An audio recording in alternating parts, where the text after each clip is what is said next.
اب ایک حدیث اور سن لیجیے رسول اللہ کی، یا رسول اللہ پوری امت میں آپ کو سب سے زیادہ محبت کس سے؟ اب یہ وہ عقیدے والی حدیثیں نہیں آ رہی، سب سے زیادہ محبت آپ کو کس سے؟ کہا جو شخص اپنی بیوی کے ساتھ سب سے اچھا سلوک کرتا۔ پتہ نہیں کیوں پنجاب میں ایسے آدمی کو کہا جائے گا زن مرید، جورو کا غلام، ماں بہنیں زندگی ایسے آدمی کی ذکر کر دیں گی۔ پیغمبر کہتے ہیں بہت اہم ایک، اچھا چلے یہ حدیث کا تعلق ہے میرے موضوع سے، یہ حدیث کے ساتھ ایک حدیث اور سن لیجئے اور پھر میں پہلی حدیث کو مکمل کر کے آج کی تقریر ختم کروں۔ پیغمبر، یا رسول اللہ آپ کو اپنی امت میں سب سے اچھا کون لگتا ہے؟ کہا جو اپنی بیوی کے ساتھ اچھا سلوک اور رویہ رکھتا۔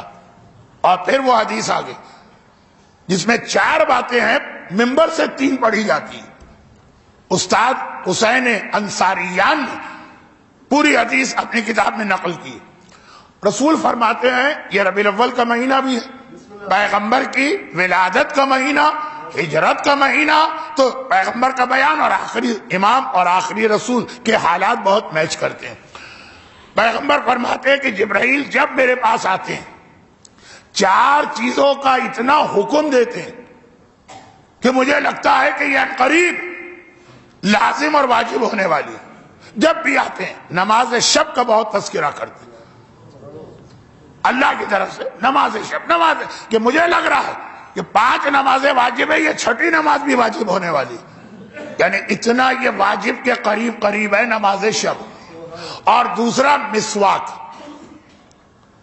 دانتوں کی صفائی، اتنا تذکرہ کرتے ہیں کہ مجھے ایسا لگا کہ جیسے وضو واجب ہے تو مسواک بھی واجب ہونے والی۔ تیسری چیز پڑوسی کا حق، کہا کہ اتنا تذکرہ جبرائیل کرتے ہیں کہ مجھے لگا ان قریب یہ حکم آنے والا ہے کہ تمہاری جائیداد میں بھی پڑوسی کا حصہ ہوگا۔ اولاد کا حصہ ہوتا، والدین کا ہوتا، اب پڑوسی کا حق۔ اور کہا کہ بیوی کے بارے میں اتنی تاکید کرتے ہیں جبرائیل کہ مجھے ایسا لگا ان قریب حکم آنے والا ہے کہ بیوی کے سامنے اف بھی نہ کرنا، جو ماں کا رتبہ، فلا تقل لہما اف، اتنا تذکرہ، کیونکہ عرب کے ماحول میں بیویوں تک کو جانور کی طرح سمجھا جاتا، مارنا، پیٹنا، ہاتھ اٹھانا، تشدد کرنا، غصہ کرنا، برا بھلا کہنا۔ جیسے بکری آپ کے سامنے آ جائے، آپ بکری کو 2 گالیاں بھی دے لیں تو کوئی آپ کو نہیں برا بھلا کہے گا، وہ تو بکری۔ عرب میں عورت کا یہی سٹیٹس تھا، اسلام نے عورت کو عزت دی بحیثیت بیوی بھی، ماں کے طور پہ تو دی عزت، بیٹی کے طور پہ تو دی عزت۔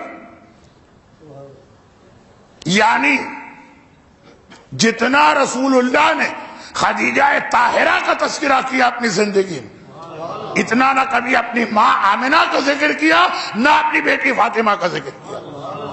فاطمہ کے لیے 3-4 حدیثیں، لیکن خدیجہ بار بار ذکر کر رہے ہیں۔ حسد ہو گیا دوسری عورتوں کو۔ یہ بتا رہے ہیں کہ اسلام خالی یہ کلمہ پڑھنے کا نام نہیں ہے، حقوق الناس کی ادائیگی کا بھی نام ہے۔ اور حقوق الناس میں غیروں سے، میں جانتا ہوں گھر کے باہر اتنے پولائٹ آدمی مشہور، خوش اخلاق، ہر آدمی تعریف کرتا ہے، بیوی سے پوچھو، یا ہاتھ اٹھا دیا، یا گالی دے دیا، غصہ کر دیا۔ 2 ایسی شخصیتیں جن کے بارے میں ایک لفظ اسلام میں آیا جو لوگ قبول نہیں کرتے۔